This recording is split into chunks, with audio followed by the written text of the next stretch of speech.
콘돔의 역사. 뜨겁기 그지없는 잠자리였습니다. 오랜 시간 선망해온 스타와의 하룻밤이었기 때문입니다.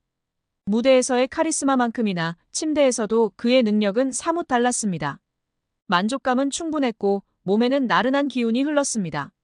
이내 스르륵 잠이 들었습니다. 단잠에서 깨어나니 문득 욕심이 나기 시작했습니다. 글로벌 스타인 이 사람의 아이를 가지면 어떨까?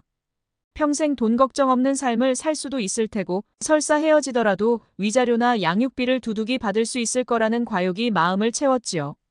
옆을 돌아보니 그는 아직 깊은 잠에 빠져 있습니다. 화장실로 가서 휴지통을 바라봅니다. 마침 사랑의 징표가 아직 남아 있습니다. 날짜를 계산해보니 아이를 갖기에 딱 좋은 날이었습니다. 사용한 콘돔을 집어들고 나 홀로 임신을 시도합니다. 근데 이게 웬일? 화끈한 기운이 확 올라옵니다. 글로벌 스타는 체액마저 남다른가라는 생각도 잠시 인기척에 잠이 깬 그가 달려옵니다. 이럴 줄 알고 내가 핫소스를 넣었지. 그제야 깨닫습니다. 화끈함의 원인은 핫소스였다는 것을요.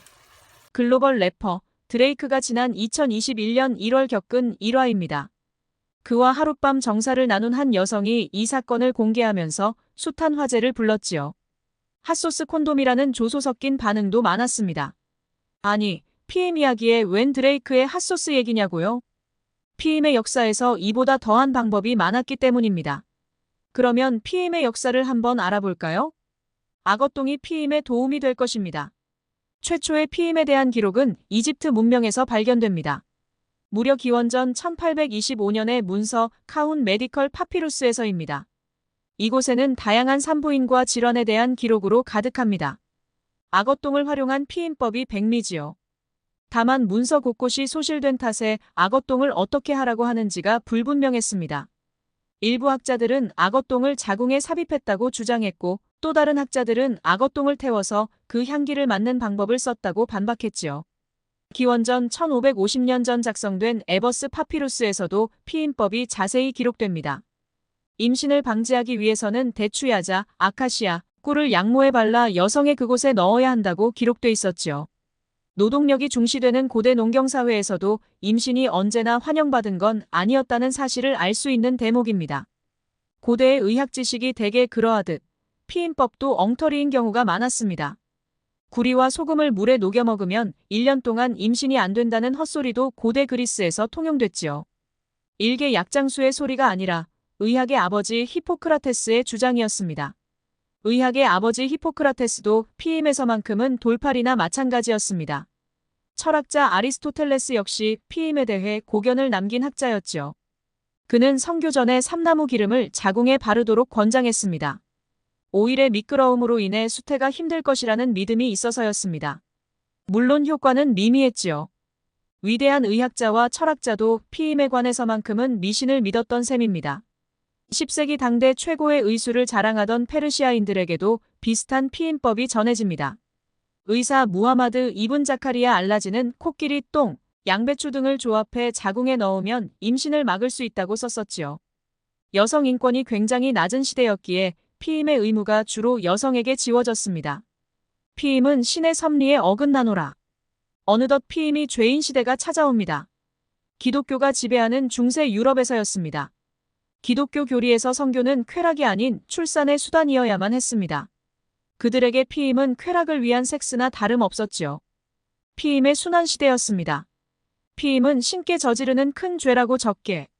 기독교는 성을 규제하는 미시 권력 중 하나였습니다. 하지만 현실의 고단함은 종교의 신성함을 때론 넘어서곤 했습니다. 이미 넘칠 대로 넘치는 아기를 더 이상 낳을 수 없던 가난한 부부들, 이들은 죄책감을 무릅쓰고 피임했어야만 했지요. 딸린 식솔이 대여섯은 되는 왁자지껄한 방, 야심한 밤이 찾아오면 그들은 사랑을 나누곤 했습니다. 그들이 생각하는 안전벨트를 매고 말이지요. 백합뿌리와 관상용 식물인 유향을 자궁에 넣는 방법을 썼다고 합니다. 성교하는 동안 족제비 고환을 허벅지에 묶으면 임신을 막을 수 있었다는 민간신앙도 전해집니다. 신대륙 캐나다에서는 16세기부터 동물 비버를 피임에 활용합니다. 고환을 빻아서 위스키에 섞어 여자들에게 먹이면 임신을 막을 수 있다고 믿었지요.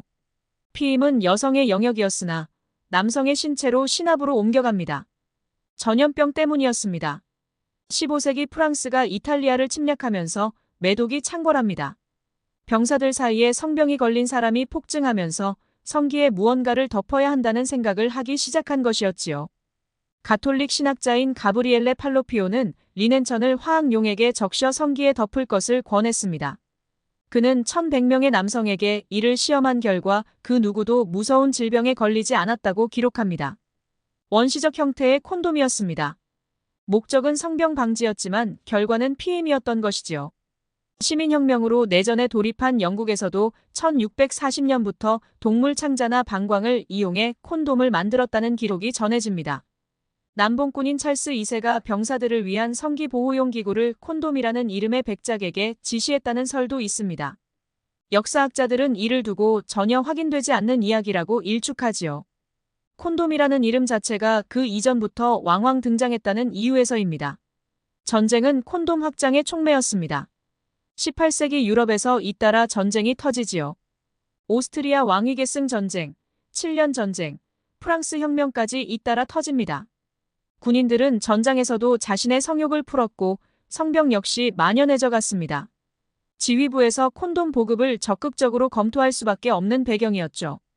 유럽 전역의 펍, 이발소, 약국, 노천극장에서 콘돔이 판매됩니다. 물론 이들 역시 관심은 성병이었지 피임은 아니었지만요.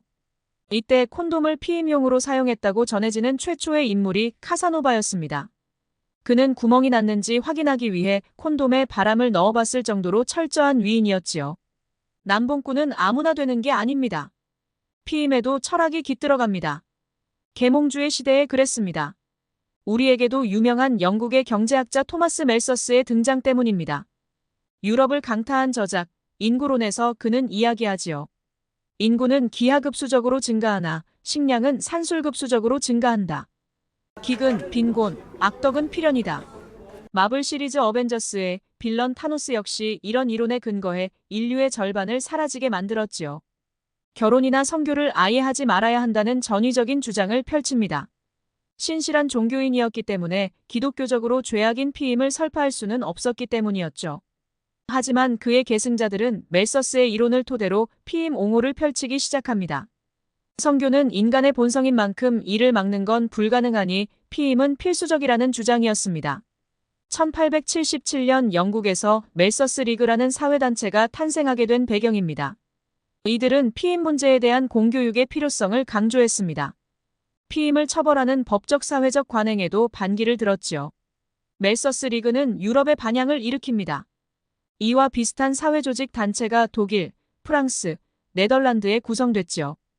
유럽의 출산율이 떨어진 시기와 정확히 일치합니다. 1839년 피임의 역사에 한 획이 그어집니다. 타이어 개발자인 찰스 구시어가 첫 연곰으로 고무 콘돔을 발명하면서입니다. 영국 극작가 버나드 쇼가 19세기 가장 위대한 발명품이라고 했을 정도입니다. 그만큼 당시 세계인들은 신축성 있는 콘돔에 열광했었지요. 콘돔의 대량 생산만큼이나 사회적 경론도 치열해집니다. 기독교 국가에서 어떻게 대놓고 피임을 조장하는 제품이 판매될 수 있느냐는 반대 의견이었지요. 특히 미국의 보수적인 성향의 주와 아일랜드와 같은 국가에서 그랬습니다. 실제로 미국 내 30개 주에서는 콘돔 생산을 중지하는 법안이 통과되기도 했었지요. 아일랜드에서는 1889년 음란광고법이 제정됨에 따라 콘돔 광고가 불법으로 규정됩니다. 2차 세계대전 당시 이탈리아와 독일에는 파시즘과 나치즘 정권이 각각 들어섭니다. 민족적 우월성을 내세워 피임을 전면 금지하기도 했었지요. 우월한 백인 민족이 아이를 많이 낳아야 열등한 황인, 흑인, 유대인에 대항할 수 있다는 이유에서였습니다. 멜서스의 인구론이 세상을 뒤흔든 지 200년이 훌쩍 지났습니다. 그의 이야기와는 정반대로 식량은 크게 늘어가는데 인구는 외려 급격히 줄어듭니다. 출산율이 급락한 대한민국에서는 더욱 그렇지요. 경제학자들은 인구 절벽이 우리나라의 가장 큰 리스크라고 지적합니다. 멜서스의 인구론은 폐기된 이론인 셈입니다.